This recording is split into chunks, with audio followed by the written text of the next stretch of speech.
மழை நீரால் சூழப்பட்ட தாம்பரத்தில் தற்போது இயல்பு நிலை திரும்பி உள்ளதால் மக்கள் நம்பிக்கையுடன் வந்து குடியேறலாம் என காஞ்சிபுரம் மாவட்டத்திற்கான மழை வெள்ள பாதிப்பு குறித்து ஆய்வு செய்ய தமிழக அரசால் நியமிக்கப்பட்ட சிறப்பு அதிகாரி ராஜாராமன் தெரிவித்துள்ளார்.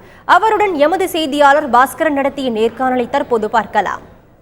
தாம்பரம் அதை சுற்றியுள்ள பகுதிகளில் இயல்பு நிலை திரும்பிவிட்டதா, பள்ளி கல்லூரிகள் திறக்கப்பட்டால் அதற்கு ஏதுவாக வகுப்புகள் இருக்கின்றன என்பது குறித்து சிறப்பு அதிகாரி ராஜாராம் அவர்களிடம் கேட்போம்.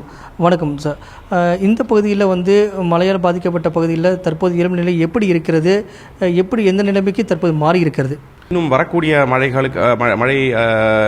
மழைக்காக முன்னேற்பாடுகள் செய்யப்பட்டு வருகிறது. அதனால் இந்த வரக்கூடிய மழையிலும் நிச்சயமாக ஒரு தன்னம்பிக்கையுடன் அனைவரும் பொதுமக்கள் அங்கே அந்த பகுதியிலே குடியிருக்கலாம். அவ்வாறே ஏதேனும் எச்சரிக்கை இருந்தால் நாங்கள் உடனடியாக அவர்களுக்கு தகவல் சொல்ல தயாராக இருக்கிறோம். பள்ளி கல்லூரிகள் வகுப்புகள் நடத்த ஏதுவாக இருக்கா? இப்போத்த நிலைமையில் வரக்கூடிய காலம் மழைக்காலம் இருக்கக்கூடிய காலமாக இருக்குன்னு அந்த அடிப்படையில் என்ன மாதிரி ஏற்பாடுகள் செய்யப்பட்டிருக்கிறது?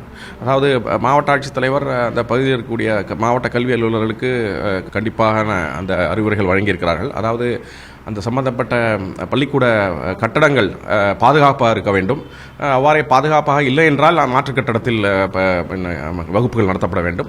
அது மட்டுமில்லாமல் மழை வெள்ளத்தால் சூழப்பட்டு அது உள்ளே சுகாதார கேடு இருந்தால் உடனடியாக சுத்தம் செய்துவிட்டு எந்தவித ஒரு பூச்சி அல்லது விஷ ஜந்துக்கள் இல்லாத வண்ணம் உறுதி செய்த பிறகு கல்விகள் ஆரம்பிக்கலாம் என்று உறுதி கூறியிருக்கிறோம்.